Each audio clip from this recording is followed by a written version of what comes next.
Okay. Folks, so I want to continue a little bit with this.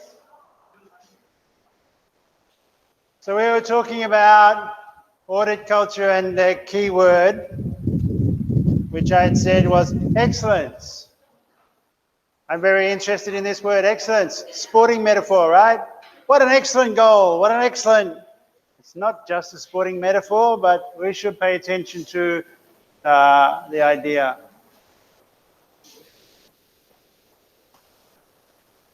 What should be your concern as, not just as a teacher, but in terms of thinking about education? Should it be that the best students in the class go forward, or should it be care for everyone in the class? That's always the issue. I mean, this is a wider philosophical question, right? Think about it even in Buddhism. Does one person meditate until they reach nirvana and pop off to Satori or whatever? Or do you work for everyone to reach nirvana and pop off to Satori, heaven, whatever? But in education, certainly that's the issue. And the focus on excellence makes everyone fit the same model of excellence. One size fits all. You'll all be excellent in the same way. It can't be. People are different. Of course, at the same time, university also wants to recognize difference. It has a whole lot of rhetoric for this as well. Difference, diversity. Okay, diversity was supposedly the anti-racist, anti-sexist part of university policy. We will allow a whole range of different people into the university, not just the upper class elite, but also women, or the disabled, or black, whatever. Diversity training was supposed to be for university administrators not to show prejudice in interviewing. So instead of rewarding those that knew the code of excellence, who spoke like an upper class, well-to-do candidate, would also listen for those of other. Of course, it became increasingly smaller and smaller identities were reinforced, tolerated, what's the word for it? And became a little bit like you had to make sure you had, in England anyway, one of each. I remember in the brochure made for our university at one point, there was one student, Anamik Saha, he's now a teacher there, who was obviously of dark skin. And in England, you need to show that you have some students who are not white. He appeared in the brochure in 3 different faculties. In the music faculty, in the social sciences faculty, and in the technology faculty, because he was the poster boy for diversity. They couldn't find a black person in every faculty. They had to get the same guy to take the photograph. It was a mistake, a serious mistake. A bit like a fashion or beauty contest. Yes.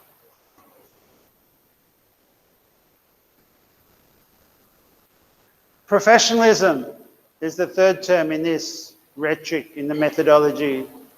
We're all professionals here, right? We're all going to do education in a professional way, be dedicated to our studies, and everything will be slick and organized. But professionalism is also a kind of code for training in politeness in the workplace. Is that what we're training for in education? To know how to behave in an office environment? Too much, it's like that. Where's the critical questioning that belongs to a radical, inspired education? Some places it's harder to encourage that than others. I think that's the case.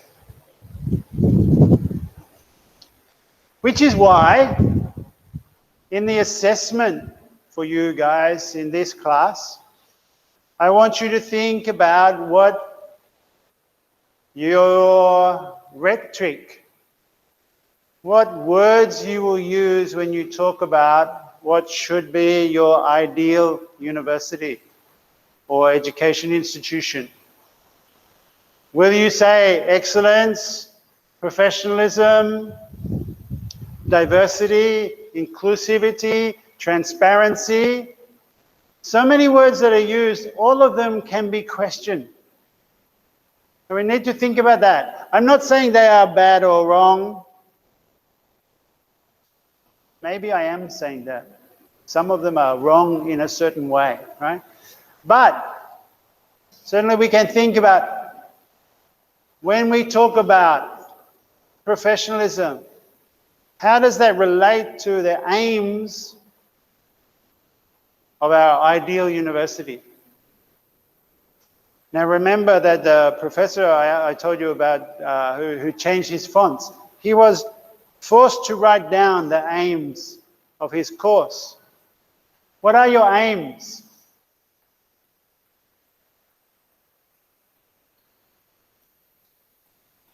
So aims will be things like, no, you could have different aims to mine. My aims would be that you will learn skills, sure. You will learn skills, you will learn languages, but you'll learn skills in a deeper way than just a rhetoric of skills can. I mean, I'm not the one to teach you how to look things up on Google. I assume you know that, but to show you that you can do a better version of that, sure. Google Scholar rather than Google.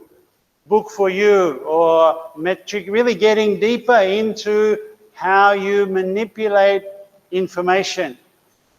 And remember, 300 million English speakers from India, the amount of information we have is huge, massive. And we have lots of technologies for managing that. But how do we best manage it?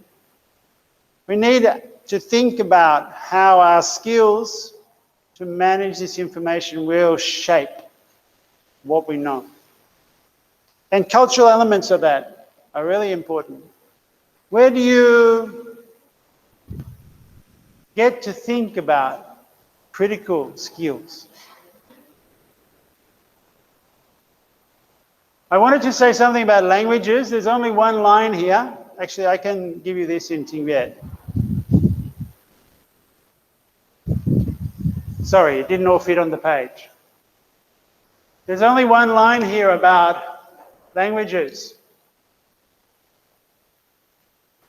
There's a global translation machine. We talked about it already in this class today. You don't know French, you are learning English. Maybe 25 years ago, 20 years ago, Russian might have been a bit more of a focus, I don't know.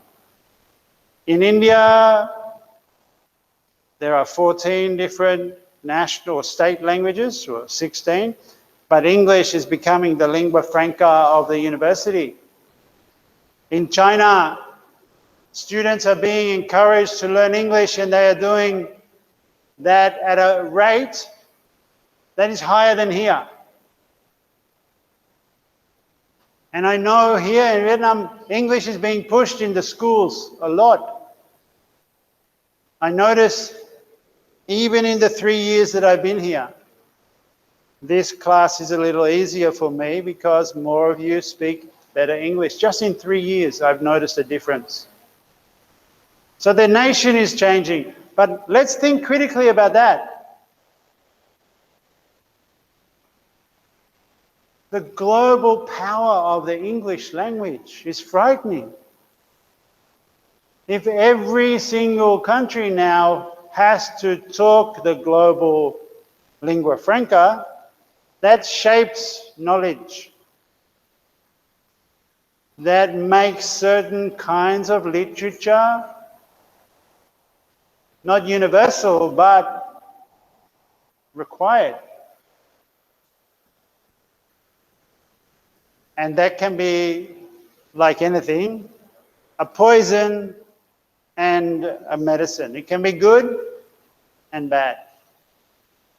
Parts of it are good, parts of it are bad. The bad parts are, it means that some literatures will not be read outside of a small national context unless translated into that one language, English. Not translated into Hindi or Urdu, if we're talking about Vietnamese, right? The literature, let's take someone, I don't know, Win Ngoc Tu, her novels about Khao Mau and Mekong Delta, right, are being translated into English, not into French, not into Russian, not into Urdu, not into Hindi or maybe Chinese, I don't know. But it means that there's a translation, a global translation machine that is biased towards the global hierarchy that puts the UK, the US, Canada, Australia in pole position. It's a colonial structure. And English won that battle over French, over German, over the other colonial powers. Spanish, not so much. More of the world speaks Spanish, it's true, but we are not exposed to that here. Asia is not exposed to Spanish in the same way that South America is, and even America. That's very interesting. There's a contest. Okay, the Philippines.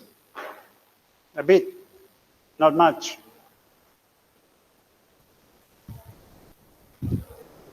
To do well, you're encouraged to see English as a resource. But it's also a way of mind control. No, sorry, a way of thinking. Did I say mind control? Whoops. Yes, it is. It's a way of brainwashing.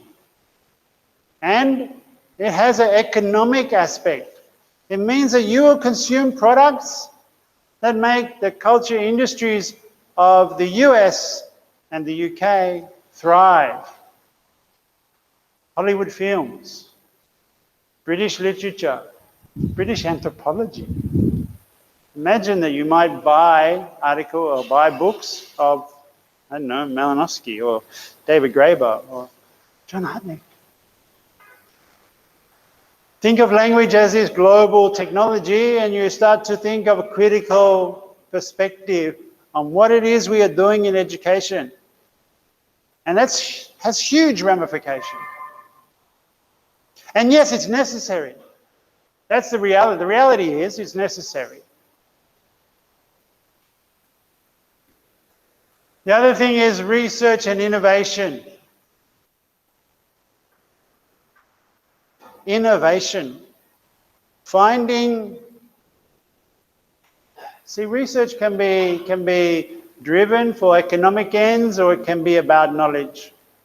You can research just for questions that have not been asked before. And that's very philosophical, but still requires you to search for something that is not there. Or you can search for opportunities to innovate, profit, innovate new. And the structure of universities is set up more and more now in terms of putting research into really operationalized innovation centers. I think in the first year we talked a little bit about science parks. And in this class I wanted to talk more about that. How the science park or the research center has become the structure of managing and encouraging the research effort of the nation. That kind of research in a research center or a science park is driven at inventing new product, not at pure research. Pure research is made to serve the research center that will look for new innovation startups, new inventions, new ways of doing things, new contributions to the nation, right? And that's a good thing. I'm not saying it's a bad thing, but it's a bad thing in the sense that we lose the drive for pure research, for independent, not ends-directed research. If your end is always to find some new way of marketing knowledge, you're not asking really wide questions. What is there? What exists? Or what can be known? You're asking, what can be known that we can make money from? And that's a much narrower idea of education or even of research.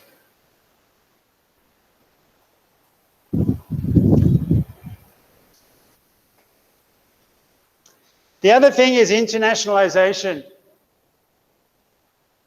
We want our people, we need our people to internationalize. We hear that a lot. Go international. There's huge encouragement to go international. And what do we need to do that? We need less paperwork, less bureaucracy. Have I got this into yet as well? Yeah. We need more time.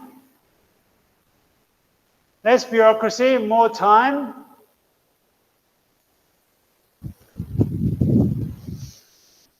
I forget the third, I don't. Need to avoid that brain drain, having your best people taken away, going overseas. We need to really be able to make a critique of everything that exists. Ruthless criticism of everything that exists. That was Kakmak's credo in his letter to Rouge. That's what social sciences should do. That is the idea of pure research. But not... I wanted to talk about this guy, Rancière, just to put the idea in your head. Rancière, Jacques Rancière, he wrote a book called The Ignorant Schoolmaster. It's really interesting. I keep on mentioning it. Remember, just this only. He said you could teach something even if you didn't know it. Right? And he wrote about, Rancière wrote a book about a man called Jacques Ito. And Jacques Ito took on the job of teaching Italians to speak French. No, French, teaching French workers to speak Italian, and he did not know Italian either. And he did it. He succeeded because his style was different. And his style was mainly through being able to really motivate and enthuse people. He didn't know Italian, right? But he gave them books that were in French and Italian, and with them, they worked like children learn a language. How do children learn a language? They learn it by repeating and imitating.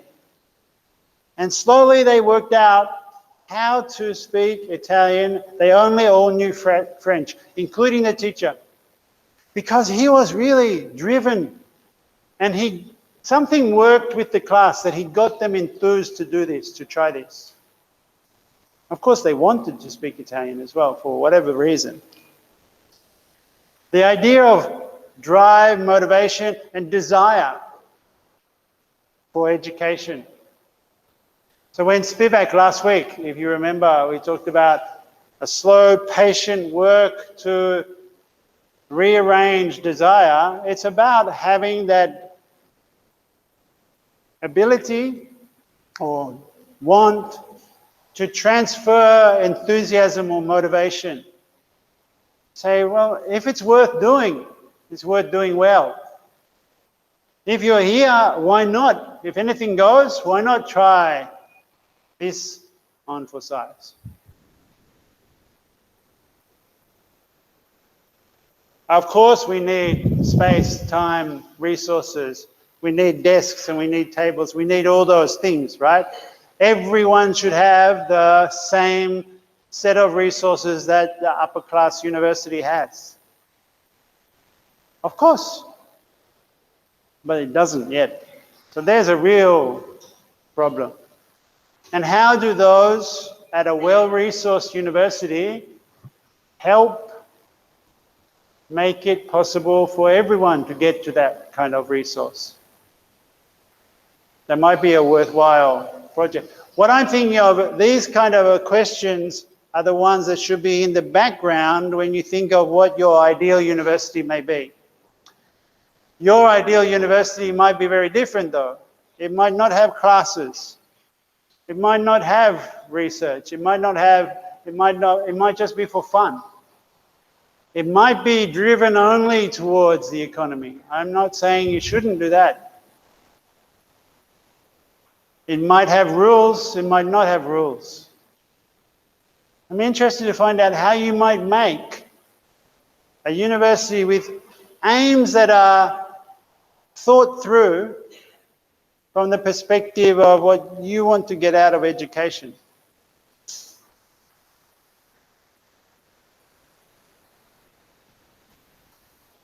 I don't know how that will work, whether it will work, but we talk about that a lot. For me, it's about ethics and the idea that you have a surplus in any productive system, and how do you use that surplus? Do you use it to pay your debt to the IMF? Do you use it to advance only one sector of your economy and let the others just boil along? Do you build universities for the elite? Or do you build them as examples of how many more could be produced? I mean, this is one thing to think about. A system where there is one university that is much better than the others doesn't have to be a permanent situation. It can be a model for the other universities. We can be saying that everyone should have this sort of level of resource.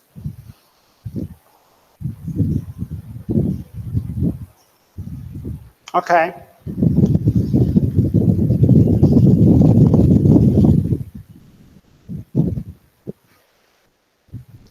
I'm going to spend the rest of the class today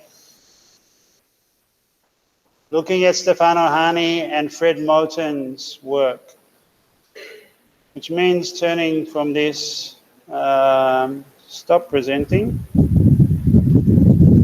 start presenting again.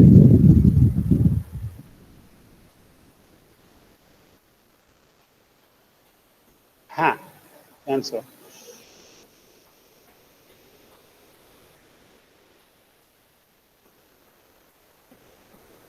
Trying to present that. It's a window. Okay. This text.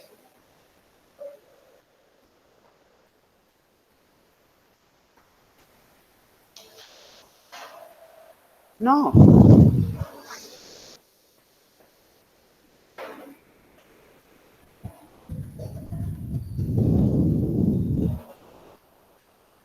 It's thinking about it. This text.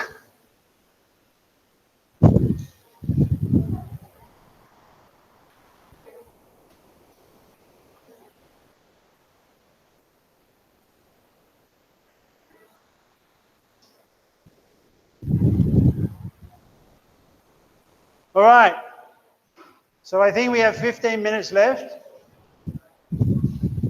We have, 15 minutes left.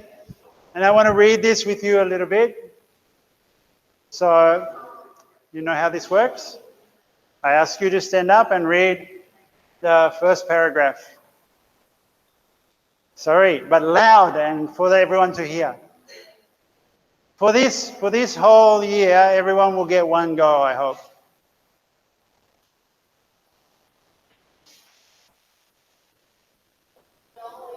Shh, listen.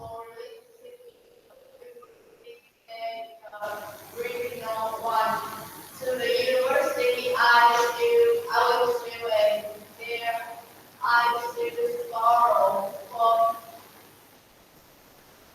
Pistol. Pistol at the end of every as verified a few sorry or almost. This ideology was for relationship to American universities. This may be true of universities everywhere, and it may not be true of the university in general. But certainly, this must be true in the United States. It can be denied that the university is a place of the Refuge. and it cannot be upset that the university is a place of the Enlightenment.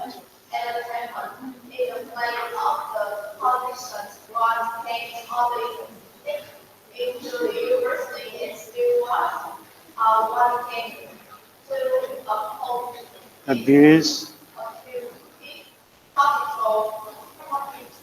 Hospitality. Yeah, difficult.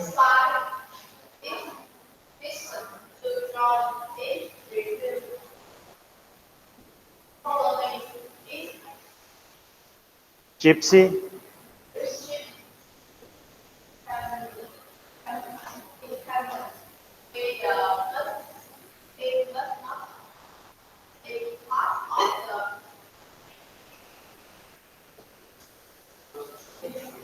Subversive.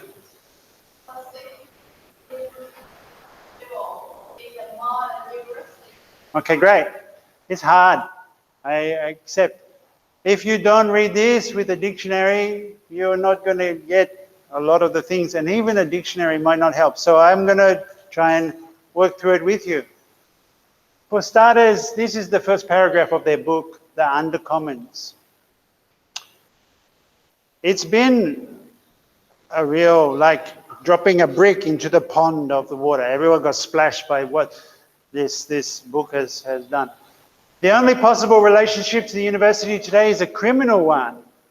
They have a point that is going to get quoted, right? It's a shocking thing to say, what? Why are you talking about university and criminals? Okay, what do they mean?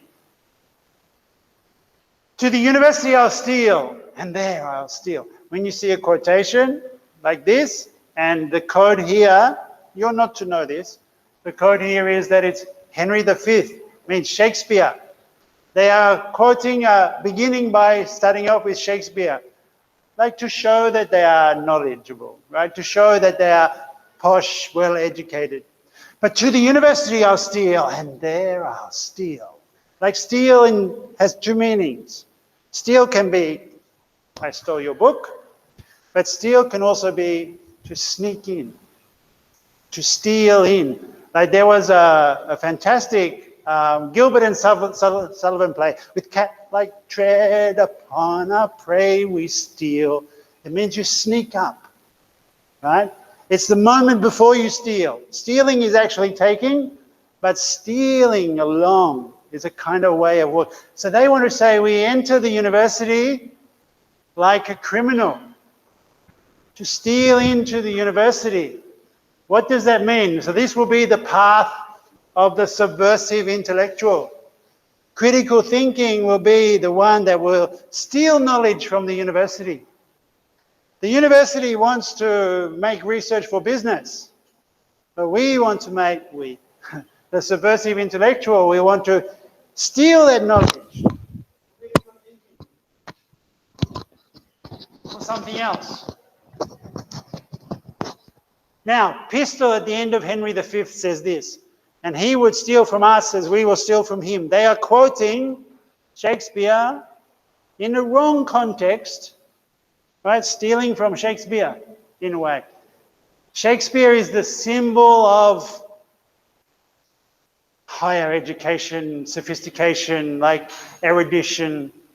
If you are a good scholar, you know your Shakespeare in England, right? Not everyone does now, of course not. But to be able to quote Shakespeare kind of shows a kind of code, a sneaky way of saying, we know how to play this game, this education scholarship game, right? And then especially in America, where American students have become very adept at showing their sophistication in English. Because that's something they don't teach you in an English class, that the class hierarchy of the English language is marked by these knowledges of things of culture like Shakespeare, like the history of science, like Coleridge, like knowing who Newton was, or Daniel Defoe, or what? Knowing your Bertrand Russell even, or H.G. Wells. There are so many different ways. So this is for them, for these authors, and they are coming from a radical tradition of black radicalism and of left scholarship. For these authors, this is the only possible relationship to the American university. I guess they're saying to all universities, they think the American university is such that you can't play their game and win. You have to sneak in and steal knowledge for other reasons, for other purposes. Now, it cannot be denied that the university is a place of refuge. What do you think they mean? How is the university a place of refuge?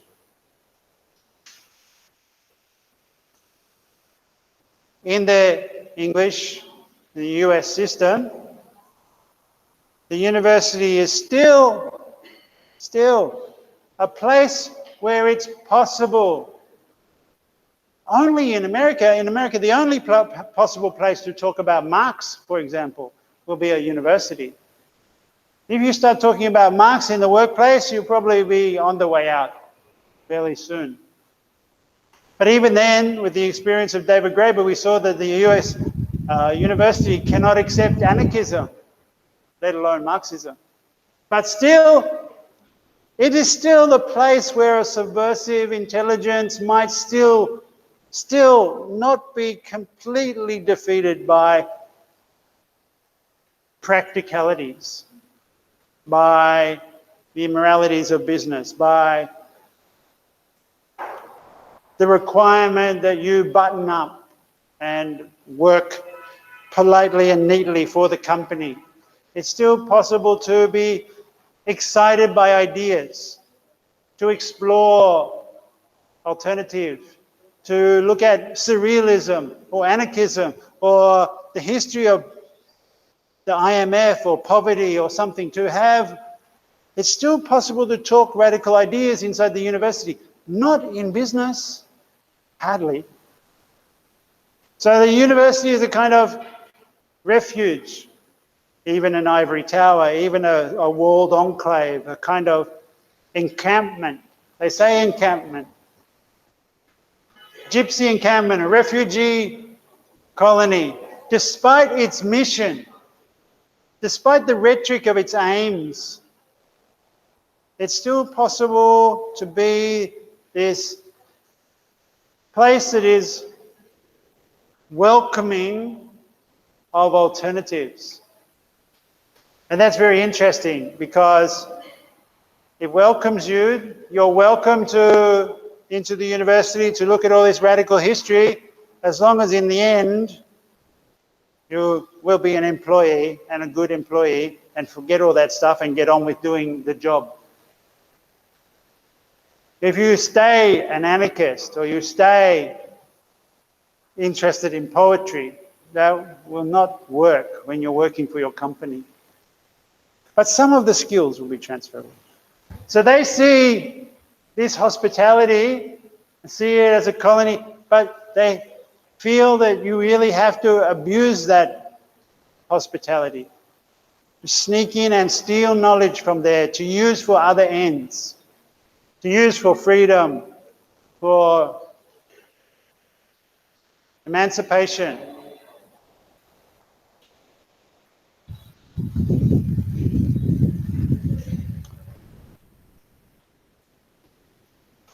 We're not going to get any further today because we come to the end, but worrying about the university is their next sentence.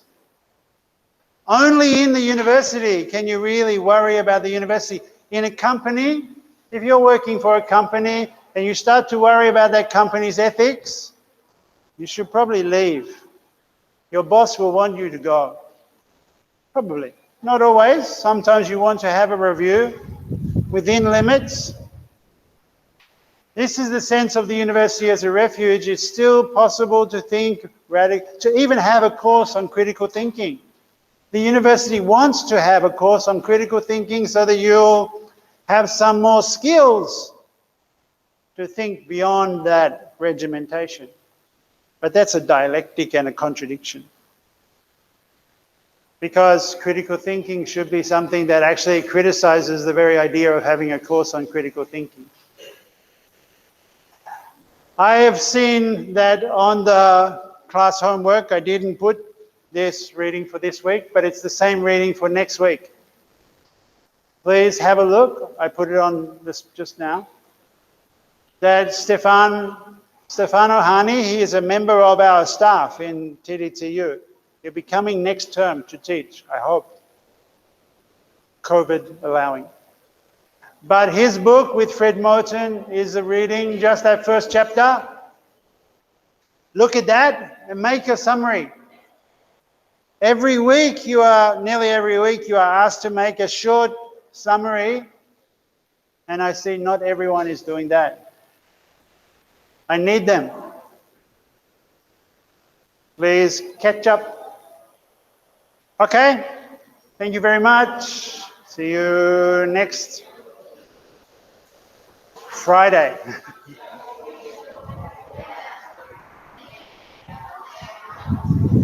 And that's it for today.